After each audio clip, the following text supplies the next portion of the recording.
Even before the election, some Americans frustrated at the political divide in this country talked about moving out of the states if their candidate didn't win. Well, they might want to listen to this couple before they pack up. They moved to France just before the last election for a new life, and now they're headed home. Stephen Fabian explains why. There's a long list of liberal celebrities who swear they'll go if a Republican is elected, and no one ever does. Miley Cyrus once said, "I am moving if Trump is my president. I don't say things I don't mean." Here she is looking miserable, having to endure America. Barbara Streisand once vowed to leave. How do you feel about the specter of a second Trump administration? I will move. I can't live in this country if he became president. And they never moved. Where would you go? Where would you go? Probably to England. Certain countries are currently very hot.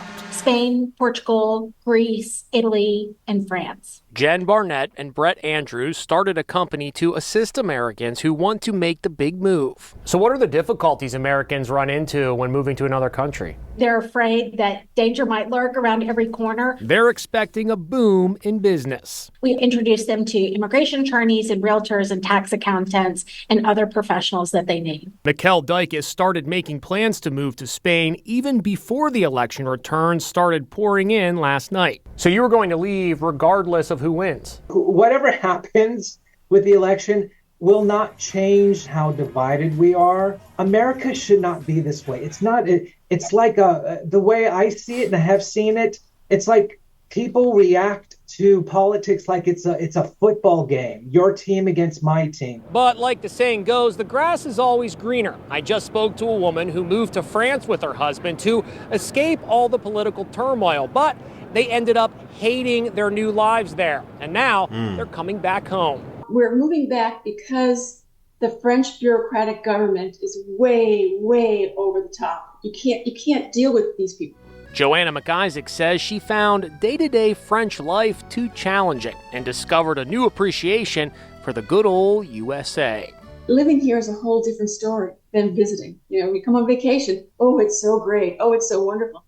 No, it's not. See, that's the problem with a lot of people. You don't realize how good you have it over here in America. While it's right to complain about the injustices and things like that, and those things need to get fixed, right? You don't realize that. And I'm not saying this for every country, but a lot of places outside, people come here from their countries to America for opportunities. They come here to escape a lot of the corruption that's in their countries. Now, they still love their countries and everything, but why are they here? They're here for a reason. It's not to say that there's not other places outside the U.S. that's amazing to visit or even amazing to live in, because I've heard stories of some people going to Africa, living in Africa, and saying, man, I don't want to come back to America. But it's just like, one thing I realized about human nature is that no matter how good humans have it, humans will never be satisfied. When people have it really good, they find things to complain about. They find things, it's almost like a human nature thing. It's like, I don't know if it's a human nature thing or it's a societal conditioning thing, but humans are good at finding the negative. Even when everything's good, most of the Karens that we see and that people interact with and encounter are people typically who have money, who live in these nice neighborhoods or have an inheritance or something like that, or a lot of these people have money. They should be happy.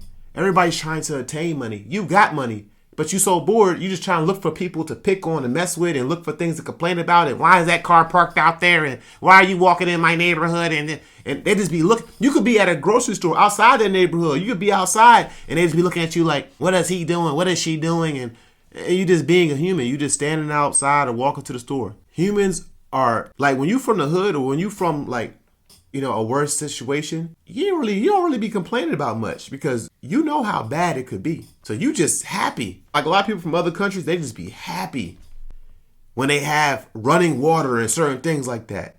Meanwhile, you over there complaining. I'm not saying you shouldn't try to fix things that are wrong or injustices, but sometimes I think people can exaggerate things and blow things out of proportion because they don't realize how good they have it. That's the basic point I'm making.